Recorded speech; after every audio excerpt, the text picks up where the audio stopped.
My dear children, come and rest your weary hearts in this silent hour, when the world sleeps and your souls can finally hear the voice of the Father who whispers gently. Remain confident and abandon yourselves to me. The more you make yourselves small like children, the more that simple and pure faith will grow within you, and the more my providence will wrap you and fill you with blessings that exceed all your expectations. Today, I want to speak to you about the most precious and rarest virtue in your time, humility, that disposition of the heart that transforms the last into first and servants into kings of my kingdom. You see, dear children, humility is a foundation upon which the entire edifice of holiness is built. Without it, no other authentic virtue can be born, because all others grow like delicate flowers only in the fertile soil of a humble heart. But who today truly seeks this precious pearl? Who lives it with joy instead of considering it weakness? To be humble means knowing how to renounce one's rights without bitterness, knowing how to apologize when wrong without wounding pride, knowing how to ask for forgiveness, even when it costs effort. It means being content with what God offers without demanding more, knowing how to yield the place of honor to another with sincere generosity.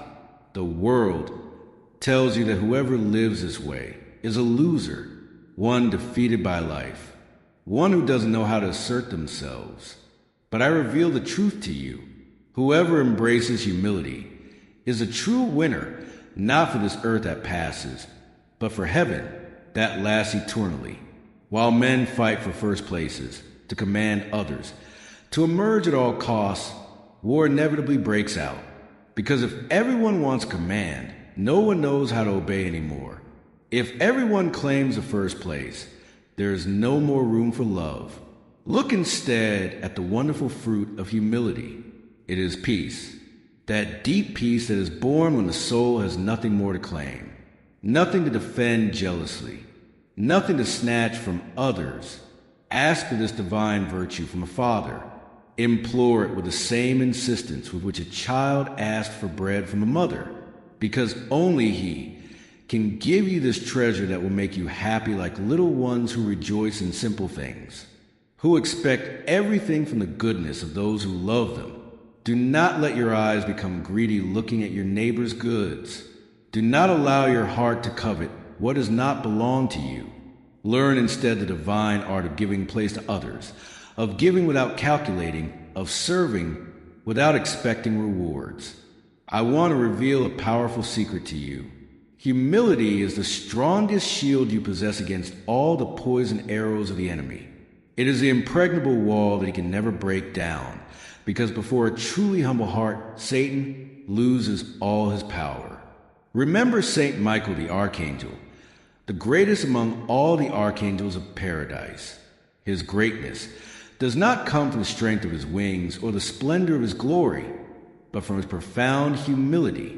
Precisely for this reason, in the battle that was fought in the heavens, he succeeded in defeating Satan and will always continue to overcome him, because humility is a weapon that the devil does not know how to counter. Contemplate my most holy mother, who defined herself as the humble handmaid of the Lord. Upon her, precisely because of her humility, God accomplished the greatest marvels in the history of salvation. Yet, even in her unique excellence, even in her glory as Queen of heaven and earth, she always remains woven with humility like a precious mantle. And precisely for this reason, she continues to crush the head of the ancient serpent every time souls entrust themselves to her maternal protection. And I, your Lord and Savior, conquered death, sin, and the demon precisely because I humble myself to the point of not disdaining to become man like you, to be born in a stable, to live among the poor, to love until die on the cross like a criminal. What seemed like the most total failure, the most humiliating defeat, revealed itself to be the most glorious victory, the redemption of all humanity. My meek and humble heart triumphed where force would never have succeeded. Imitate my heart, dear children. if you want to receive the gift of true humility. Come to school with me, who am meek and humble of heart, and you will find rest for your souls, weary by pride and arrogance that make life so heavy. When the world wounds you with its cutting words, when you feel misunderstood and despised, remember that every humiliation accepted with love brings you closer to my heart and prepares you for eternal glory. Humility is not weakness, but the greatest strength that exists, the one that moves God's heart to bend down toward his creatures. It is not passive resignation, but the wisdom of one who has understood that true greatness consists in serving, that true wealth lies in giving, that true victory is in loving, even when one is not loved in return. When you live in authentic humility, you'll discover that every day becomes lighter, every relationship more serene, every difficulty more bearable.